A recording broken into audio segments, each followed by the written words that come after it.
하나님 말씀 보겠습니다. 하나님 말씀은 로마서 12장 3절입니다. 로마서 12장 3절입니다. 내게 주신 은혜로 말미암아 너희 각 사람에게 말하노니 마땅히 생각과 그 이상의 생각을 품지 말고 오직 하나님께서 각 사람에게 나누어 주신 믿음의 분량대로 지혜롭게 생각하라. 아멘.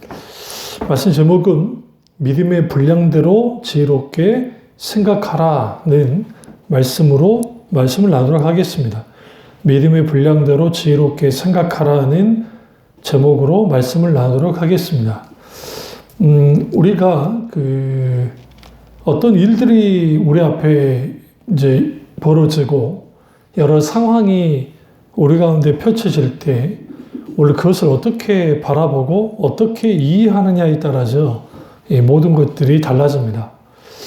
아주 힘들고 어려운 상황, 또 고난, 또 우리가 뭔가 결단을 해야 될 때에 그때 우리가 믿음으로 온전히 모든 믿음의 해석을 통해서 이 모든 것들을 잘 들여다보면서 믿음의 한 걸음 한 걸음 나아가면 괜찮겠는데 우리는 일어나는 일들, 상황 이런 것들이 우리 가운데 딱 펼쳐지면 우리 너무 쉽게 그냥 우리 생각 가지고 다양한 생각, 다양한 계산을 통해서 행동으로 먼저 이제 움직이는 것, 옮겨버리는 것이 문제가 될 수 있습니다. 그런 의미에서 우리가 믿음의 분량대로 지혜롭게 생각하는 것은 우리에게 굉장한 중요한 의미를 갖습니다. 여기에서 그 분량이라는 말은 헬라어로 메트론인데 그 뜻은 측정하다, 정도, 양이라는 뜻을 갖고 있습니다. 그러니까 여기서 믿음의 분량이란 단순히 큰 믿음이나 적은 믿음을 가지는 분량의 의미보다는 믿음에 합치되게 지혜롭게 생각하라라는 말씀입니다. 그러니까 보편적으로 같은 믿음을 주셨지만 각 사람에게 나누어 주신 은사를 따라서 생각하는 것이 우리에게 요구되어지고 또 무엇보다 중요한 것은 우리가 반드시 모든 것을 생각하고 분별하고 또 어떤 것을 사건을 일어난 일들을 환경을 상황을 해석할 때에 믿음과 합치되게 우리가 지혜롭게 생각해야 됨을 분명하게 사도 바울이 말을 하고 있습니다. 그래서 우리가 믿음의 분량대로 생각한다는 것은 각자가 가진 믿음에 합치되게 생각하는 것이고 하나님이 주신 믿음에 따라서 믿음과 일치되게 사건과 문제와 환경을 해석해야 되는 겁니다. 마땅히 생각할 그 이상의 생각을 그냥 하는 것이 아니라 우리가 믿음 안에서 믿음의 해석을 통해서 하나님보다 앞서지 않고 하나님 그분의 의심과 뜻을 따라서 우리가 이제 생각하고 행동하게 될 때 거기로부터 놀라운 하나님의 인도하심이 있습니다. 하지만 하나님보다 앞서게 되면 근심과 걱정과 염려 혹은 조급함에 사로잡히게 됩니다. 무엇보다도 자기 방향과 세상 방향이 같아지는 경우가 많아요. 그러다 보면 믿음의 반응은 고사하고 믿음과 관계없는 생각, 판단, 계획 이러한 것들을 하게 되는 아주 엄청난 문제 있는 일들이 우리 가운데 이제 벌어지는 겁니다. 그래서 우리는 믿음에 따라서 믿음과 일치되게 사건과 문제와 환경을 해석할 필요가 있습니다. 그래서 믿음보다 어떤 것도 앞서서는 안 되고 믿음과 합치되게 생각하는 것 그것이 우리가 좀 더 실수하지 않고 좀 더 하나님의 길을 바른 길을 갈 수 있는 실질적인 도움이 되는 겁니다. 믿음에는 사건을 해석하는 힘이 있습니다. 믿음으로 바라보면 이해되지 못하는 것들이 이해되기도 하고 또 바랄 수 없는 것을 바라는 일들이 믿음을 통해서 가능합니다. 이해할 수 없고 깨닫지 못한 부분이 믿음으로 우리가 생각할 때, 믿음의 분량도로 생각할 때 알기 시작하는 거예요. 우리가 신앙생활 하면서 가져야 될 관점은 하나님의 시각과 우리의 시각입니다. 사건과 문제를 당했을 때 가장 먼저 해야 되는 것이 하나님의 시각을 가지고 바라보는 겁니다. 결국 사건을 중심으로 살면, 일어나는 일들을 중심으로 살면 우리 앞에 당연한 환경과 상황에 이끌리다 살다 보면 하나님을 향한 믿음은 항상 뒷전으로 밀려나게 되고, 그러면 뒷전으로 밀려나니까 당연히 믿음의 분량대로 생각하는, 지혜롭게 생각하는 것이 아니라 그 이상의 생각을 품는데, 그것은 내 뜻과 내 생각과 내 방법과 어떤 세상 지혜를 따라가게 되는 이러한 일들이 벌어지는 겁니다. 그래서 우리가 어떤 일이든 환경이든 여건이든 믿음의 분량대로 우리가 지혜롭게 생각하게 될 때, 거기에서 우리는 하나님께 좀 더 나아가서 하나님의 우중과 뜻을 묻게 되고, 그렇게 되어지면 우리의 일, 우리의 사건, 우리의 문제 중심에 하나님 그분이 함께 하시는 것을 우리가 볼 수가 있습니다. 삶을 살다 보면 도저히 이해할 수 없는 일들이 일어나거나 또 일어나지 않았으면 하는 일들이 일어날 때가 많습니다. 그래서 이것을 어떤 일어나는 사건이나 일어나는 상황과 환경, 문제, 그것을 중심으로 삶을 보게 되어지면 믿음으로부터 떠난 삶을 살게 됩니다. 소위 말하는 사건은 사건이고 믿음은 믿음이라고 하는 이러한 소위 이분법적인 신앙의 논리 가운데 스스로 갇히게 되는 어처구니 없는 일들이 벌어지는 겁니다. 그래서 똑같은 문제 앞에 섰고 똑같은 사건이라 할지라도 어떻게 바라보느냐, 어떻게 믿음의 분량대로 지혜롭게 들여다보고 생각하느냐에 따라서 결과가 완전히 달라지는 겁니다. 자, 늘 자주 강조하지만 가데스 바냐에서 12정탐꾼이 40일 동안 정탐하고 난 다음에 돌아왔을 때의 그들의 보고입니다. 그들의 보고 속에서 결국은 그 보고의 내용이 너무 극명하게 달랐어요. 10명의 보고와 이 2명의 보고가 너무 달랐다는 것은 결국은 믿음의 분량대로 들여다본 사람과 그냥 자기의 이성과 자신의 생각과 이런 것들을 들여다보아 버리면 결국은 그토록 들어가고 싶어하는 가나안 땅, 적과 끓이 오르는 땅을 그토록 원함에도 불구하고 들어갈 수 없다는 결론을 내버리고, 그 이유는 결국은 아낙자손이 네피림과 같은 그런 거인 족속이고 너무너무 그들이 세기 때문에 들어갈 수 없다고 하고, 반면에 믿음의 분량대로 지혜롭게 생각했던 여호수아와 갈렙은 여호와 하나님이 원하시면 들어갈 수 있음을 분명히 말합니다. 그들 앞에 있는 환경, 사람 이런 것들은 전혀 문제가 될 수 없음을 분명하게 드러냈고, 그래서 그들에게서 가장 중요한 것은 하나님의 의중과 뜻이었어요. 주님이 원하시면 된다는 겁니다. 그러나 10명의 정탐꾼과 이스라엘 백성들은 그들의 생각이 안 된다고 생각했기 때문에 그들의 의중과 뜻 가운데서 이제는 들어갈 수 없다고 결론을 내버립니다. 결론을 내버리자 이제 모든 것들이 사방팔방 막혀버렸고, 그들은 결국은 광야 40년의 생활을 할 수밖에 없는, 그리고 20세 이상에 있는 그 모든 이스라엘 사람들은 광야에서 죽고 가나안 땅에 들어갈 수 없는 그런 형벌을 받게 되는 겁니다. 그래서 우리가 사건을 사건으로만 들여다보고 일어난 일들을 그냥 믿음의 분량대로 지혜롭게 들여다보지 못하면 그것은 결국은 우리의 계산기를 두드려 보면 내가 얼마만큼 능력이 있고 내게 도움이 될 사람이 누구이고 하는데 초점을 맞춥니다. 그러니까 하나님 그분에게 두지 않는 거예요. 당연히 그게 믿음 없는 행동이 나오게 되고, 당연히 거기에서 어떤 함정이 받으냐면 믿음의 분량대로 지혜롭게 생각하지 못하니까 결국은 자기들이 생각하는 거, 자기들이 최선이라고 여기는 것에 집중하게 되어집니다. 그러다가 그것이 막히게 되면 광야 이스라엘 백성들이 하나님을 향해서 불평불만했듯이 그러한 일들을 서슴없이 하는 것을 볼 수가 있습니다. 그렇다고 한다면 믿음의 분량대로 지혜롭게 생각한다는 것은 무엇을 의미할까요? 첫째로 모든 것을 믿음으로 해석하는 것을 의미합니다. 그렇습니다. 우리는 모든 것을 믿음으로 해석해야 됩니다. 아무리 사소한 일이라 할지라도 믿음의 사람은 오직 의인은 믿음으로 말미암아 살리람과 같으니라는 말씀처럼 결국은 하나님의 사람들은 믿음으로 사는 사람들입니다. 믿음으로 사는 사람들이기 때문에 모든 것을 믿음으로 해석해야 됩니다.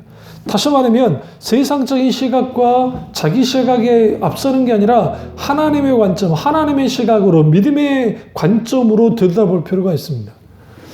그러려면 모든 것을 믿음으로 해석해야 돼요. 그렇다고 해서 광신도들처럼 종말론 신앙에 빠져있는 것 사람들처럼 그 일부분의 신앙 형태를 가지고 모든 것을 끌어당기는 블랙홀처럼 끌어당겨서 이것은 하나님의 뜻이다. 그리고 이제 종말이 왔으니까 뭐 직업이고 뭐고 필요 없다고 막 주장하는 그런 식으로 나아가는 것은 아주 잘못된 것이고, 성경에서 하나님의 사람들은 믿음에 의해서 살아가는 사람들이기 때문에 우리의 일상 삶 속에서 일어나는 여러 일들, 중요한 일이든 또 우리가 생각하기에 별로 중요시 여기지 않는 일이라 할지라도 우리는 믿음의 눈으로 들여다봐야 돼요. 왜냐하면 그것이 정말 내게 중요한 일인지 중요하지 않은지는 우리가 그걸 들여다보고 그걸 이제 우리가 겪다만 알게 되어지는데, 성경에 아주 사소하다고 여긴 것에 사소하게 여기다가 걸러 넘어지는 일들이 많았습니다. 그 대표적인 게 아브라함이 하가를 취해서 아들 낳는 문제에 대해서 그렇게 크게 심각하게 받아들이지 않았어요. 어떻게든 아들을 낳으면 된다고 생각했고요. 또 아브라함이 이집트를 내려갈 때 큰 기근이 들었으니까 하나님께 묻지도 않고 그냥 내려가 버린 거예요. 그러니까 그 기근이라는 사건은 아주 큰 사건이라지만 하나님께 기도하여 나가지 않은 거. 왜? 기근 왔으니까 그냥 나일강에 물 많은 곳에 가면 되겠지라고 하면서 너무 쉽게 모든 결정을 해버리고 움직여버릴 때 거기에 사라를 빼앗기게 되는 그 일들, 이후에 또 하가를 그때 이제 결혼 지참으로 받고 돌아와서 하가를 취함으로 인하여 이스라엘이 아주 이제 분열되어진 이스마엘 족속과 이스라엘 족속이 이제 대립하고 또 충돌하게 되는 그러한 것들이 되어지고요. 그뿐 아니라 뭐 성경에 보시면 여호수아와 이스라엘 장로들이 기본 족속이 멀리선과 같이 거짓으로서 통하며 맹약을 요구할 때에 너무 쉽게 받아들였다는 거예요. 왜? 그것은 가벼운 문제라 생각했죠. 만약에 그 가나안 7족속이 하나라고 생각했으면 아주 심각하게 받아들였겠죠. 그럼 당연히 하나님께 물었을 거 아닙니까? 그렇습니다. 우리가 모든 것을 믿음으로 해석한다는 것은 결국은 믿음으로 해석하는데 가장 요구되는 게 기도인 거예요. 그러니까 하나님께 어떤 상황, 어떤 것이든 우리가 생각할 때 사소하게 보여도 우리는 하나님 앞에 기도해야 돼요. 기도하면서 우리는 한 걸음 한 걸음 주님의 비추시는 그 뜻을 가지고 한 걸음 한 걸음 나갈 필요가 있어요.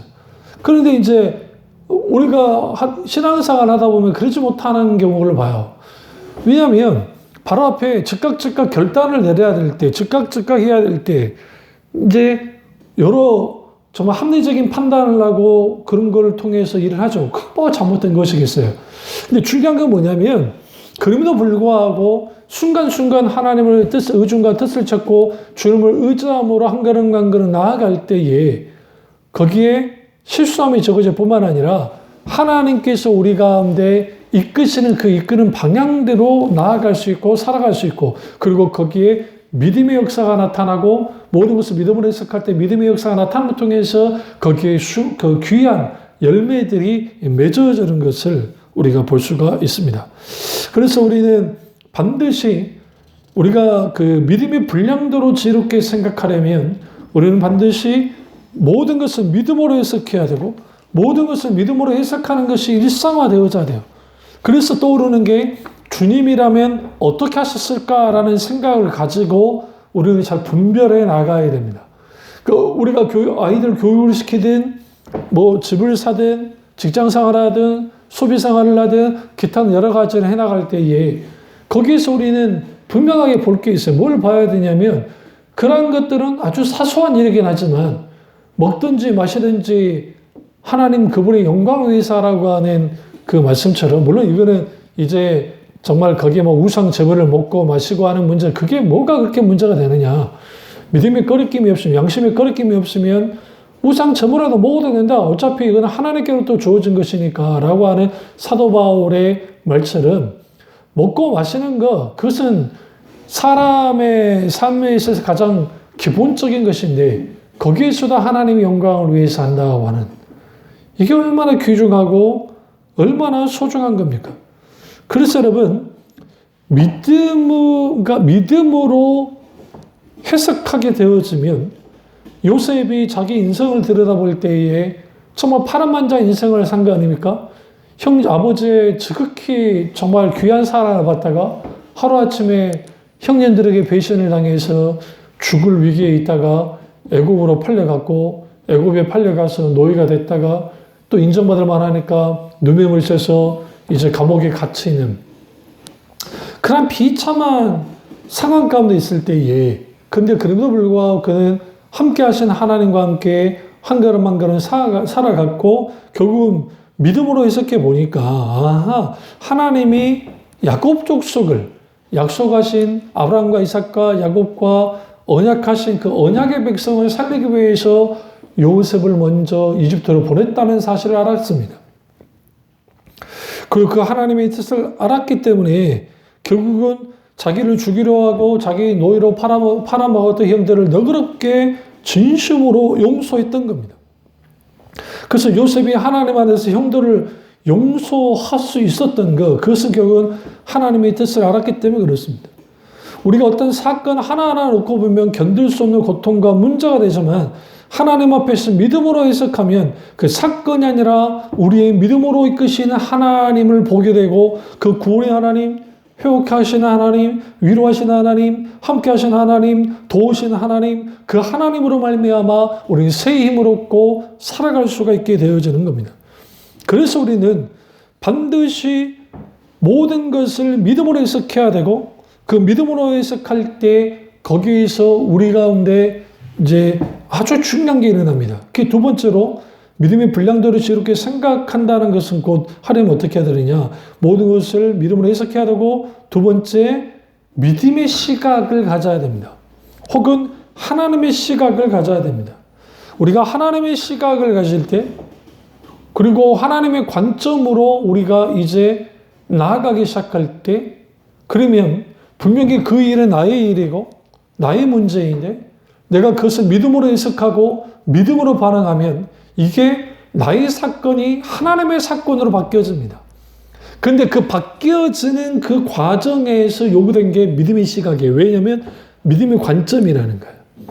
믿음의 관점을 가져야 내가 쉽게 막 행동해버리거나 쉽게 소위 판단하지 않고 주님을 기다리면서 하나님의 의중과 뜻을 가지고 한 걸음 한 걸음 나갈 수가 있어요. 근데 그렇지 못하면 무슨 일이 벌어지냐면 우리는 어떤 일, 어떤 상황에 만나게 되어지면 그게 부딪혀지잖아요. 부닥치잖아요. 부딪혀지고 부닥쳐지면 거기에서 우리가 어떤 한계를 갖게 되어지냐면 부딪히고 부닥쳐졌으니까 이제 빨리 벗어나고 싶어요. 빨리 벗어나고 싶어 하니까 거기에 이제 그 자기의 시각이 좁혀져 버리는 겁니다. 앞뒤 좌우로 다 그냥 우겨싸인 것 같은 상황이 되어져 버린 거예요. 이게 이제 사울왕이 사울이 이제 블레셋과 전쟁을 위해서 군대를 모집하고 사무엘이 느껴봤을 때에 그의 모든 시각이 좁혀져 버렸습니다. 물론 우리 현실적으로 봤을 때 그럴 수 있다고 생각해요. 왜냐하면 우리가 그 사울의 입장이었으면 만만치 않았을 테니까요. 그런데 그가 궁극적으로 그렇게 되어졌던 가장 근본적인 이유가 있어요. 그렇게 된 가장 근본적인 이유는 왜 그랬냐면 그가 믿음의 관점으로 믿음으로 해석하지 않았다는 거예요. 믿음의 시각을 갖지 못했다는 거예요. 그럼 뭘 했느냐? 사람을 바라봤어요. 환경을 바라봤어요. 사건을 바라봤어요. 그러니까 환경과 사건과 그리고 사람을 바라보고 계속 그렇게 해버리면 믿음의 분량도를 지혜롭게 생각하는 것은 불가능합니다. 그러니까 사건 변화, 어떤 일의 성취가 어떤 상황 변화에 따라서 내 마음이 왔다 갔다 하면서 거기서 움직여져 버리는 거예요. 그런데 믿음의 시각으로 우리가 바라보게 되어지면 당장 내 앞에 힘들고 어려운 일들이 벌어진다 할지라도 그것을 우리는 들여다보는 거예요. 그러면 그것이 단순히 사건과 상황만을 들여다보는 것이 아니라 하나님의 시각으로 본다 했잖아요. 믿음의 시각으로 들여다보게 되어지면 그것이 분명히 내게 힘들고 어렵게 하는 것이고 아주 고통스럽게 하는 것이지만 그럼에도 불구하고 하나님께서 그 일들, 그 상황에 대하여 정확하게 들여다보게 해요. 그리고 우리 속에 믿음이 발동되게 하는 것은 뭐냐면 우리의 시각이 우리가 하나님 그분의 관점으로 들여다보기 시작할 때 거기에 믿음이 우리 가운데 실질적인 그 역사가 믿음으로 순종하는 것들이 나타나지는데 그렇지 못하면 믿음은 절대로 어떻게 하느냐 어떤 문제를 만나거나 어떤 사건 가운데 있게 될 때 하나님의 관점, 하나님의 시각으로 믿음의 시각으로 보지 못하면 그건 당연히 이제 모든 것들이 좁혀지고 마치 경주마가 양쪽 그 가리개를 하고 앞만을 향해 달려가듯이 막 달려가 버리는 거예요. 이제 이게 여기서 문제가 되는 거죠. 그래서 한 사람이 정말 그 사람이 믿음이 있느냐 없느냐는 어떻게 할 수 있냐면 시험과 문제가 올 때예요. 그때 우리 신앙이 드러납니다. 믿음을 통해서 사건과 사실을 해석하고 파악해야 돼요.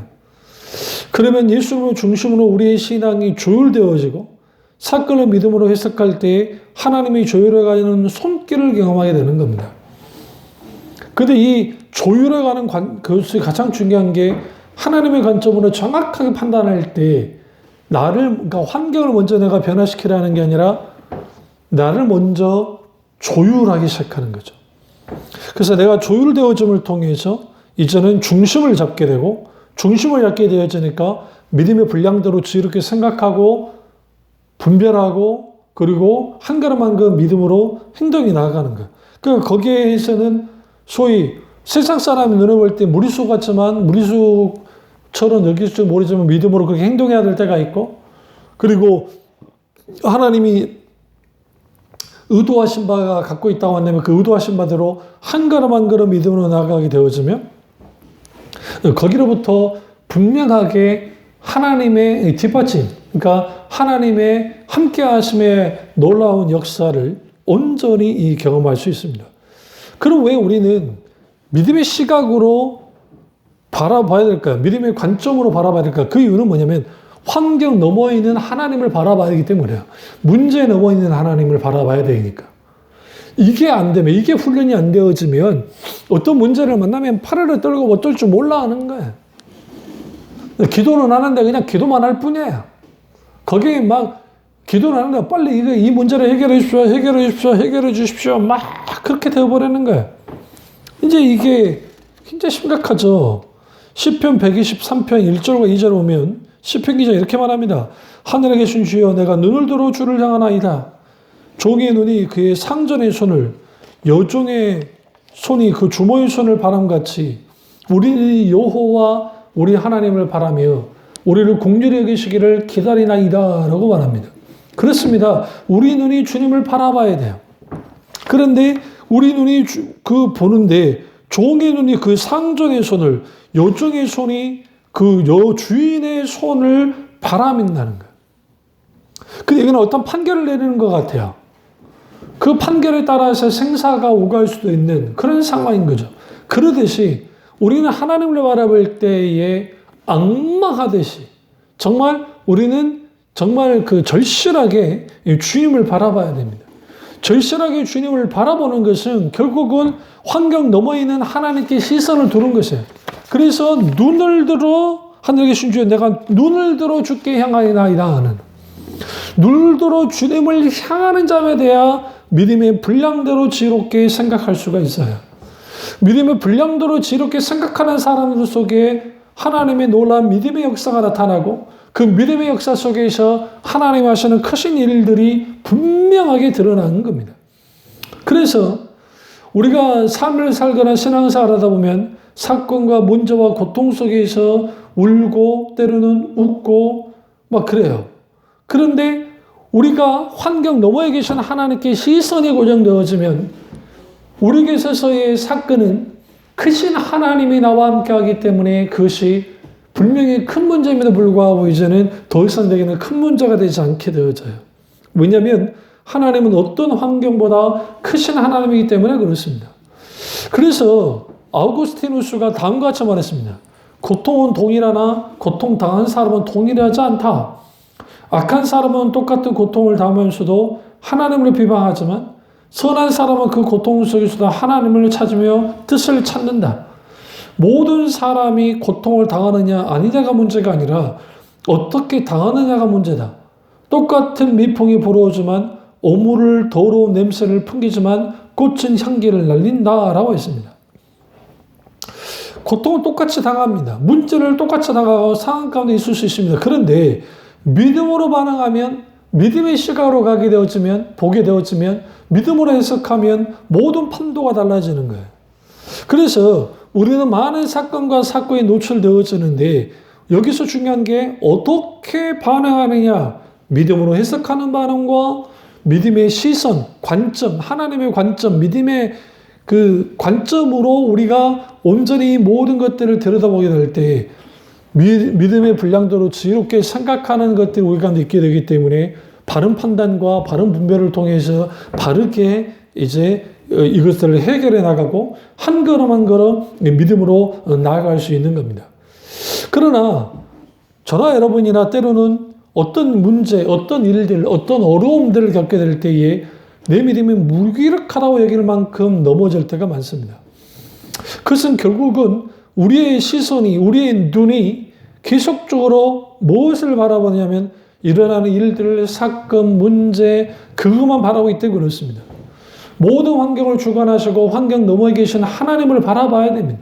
우리의 예측에 벗어난 시험과 문제와 사건 속에서 우리는 반드시 믿음으로 해석하고 믿음의 관점으로 들여다보고 믿음으로 인내에 나아가게 될 때에 하나님께서 우리에게 어떻게 믿음의 분량대로 지혜롭게 생각하게 하시고 거기에서 우리 인생을, 우리의 삶을 조율하게 하시는 거예요. 조율함을 통해서 나라는 사람이 만들어지는 거예요. 그래서 우리가 조심해야 될 것은 사건은 사건이고 현실은 현실이고 문제는 문제다라고 하는 인식으로부터 벗어나야 됩니다. 우리는 한 현실을 있는 그대로 보는 것, 그것은 세상이 하는 것이고 그 자체를 나쁘다 할 수는 없어요. 소위 믿음의 만능주의에 빠져서 믿음으로 된다 하면서 현실을 무시하는 경우가 있는데 여기에서 열광주의와 여기에서 소위 잘못된 신앙 형태가 나타나기도 해요.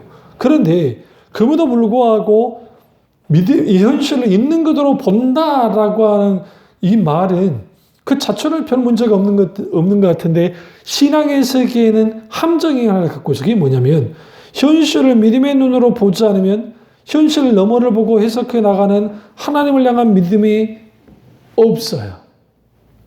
그러니까 현실에 계속 묶여지는 거예요. 그러니까 많은 신자들은 문제를 만났을 때 밤새워 기도하고 예배 열심히 찾고 막 열심히 막 기도하고 하는 거 왜 그래요? 빨리 이 문제로부터 벗어나고 싶기 때문에 그래요. 그런데 그럼에도 불구하고 변화없는 현실이 이렇게 해도 안 되고 저렇게 해도 안 돼. 상황과 현실은 그대로 있는 거예요. 그러다 보면 더 악화되어져 가요. 상황이 악화되어져 가죠. 그러니까 믿음이 흔들리는 겁니다. 그렇기 때문에 문제와 사건에 대한 믿음의 해석이 아주 중요합니다. 우리의 해석이, 우리의 믿음의 시각이 중요합니다. 무엇보다 중요한 것은 우리를 조율해 가시는 하나님, 내가 조율되어져 나아갈 때에 그 조율되어짐을 통해서 하나님 그분 자체를 보고 그분을 경험해야 돼요. 그래서 우리는 가장 큰 문제는 문제가 크고 강한 게 아니라 내 앞에 있는 과제가 굉장히 중요한 과제가 중요한 게 아니라 우리가 하나님께 믿음으로 반응하지 못하는 거예요. 믿음의 분량대로 이렇게 생각하려면 당연히 마지막으로 믿음으로 반응하는 겁니다. 결국은 믿음으로 반응한다는 것은 결국은 믿음을 앞세우는 것이고 믿음을 앞세운다는 것은 결국은 하나님의 약속을 붙들었을 때 가능해요. 믿음은 들음에서 나며 들음은 그리스도의 말씀으로 말미암기 때문에 우리는 반드시 하나님의 약속을 붙들고 하나님의 말씀에 붙들려야만 합니다. 그리고 그 하나님의 말씀이 우리를 붙들어졌을 때 이제는 말씀을 의지하여 베드로가 깊은 물에 그물을 던졌던 것처럼 오늘 우리도 믿음에 의지하여 깊은 데로 그물을 던져야 되만 합니다. 세상 기준으로는, 세상 생각으로는 어리석어 보여도 그러나 하나님께서 우리에게 분명하게 말씀하신 거라고 한다면 우리 앞에는 무거운 현실과 고통과 어려움이 있다 할지라도 우리는 기꺼이 믿음으로 우리는 순종하게 나아갈 때, 그 그물을 던질 때 거기로부터 크고 놀라우신 하나님의 놀라운 역사가 나타나는 것을 볼 수 있습니다. 그래서 여러분, 우리는 항상 기억해야 됩니다.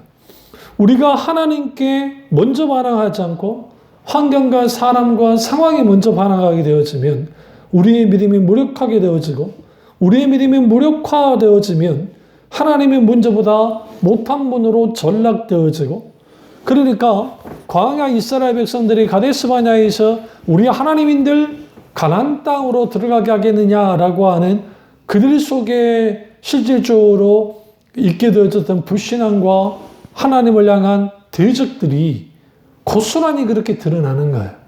그러니까 죽을 데가 없어서 갈 데가 없어서 여기를 데려왔냐. 차라리 지도자를 세워서 이집트로 다시 돌아가자라고 하는 반역에 반영을 했던 이유 중 하나가 그거였던 거예요.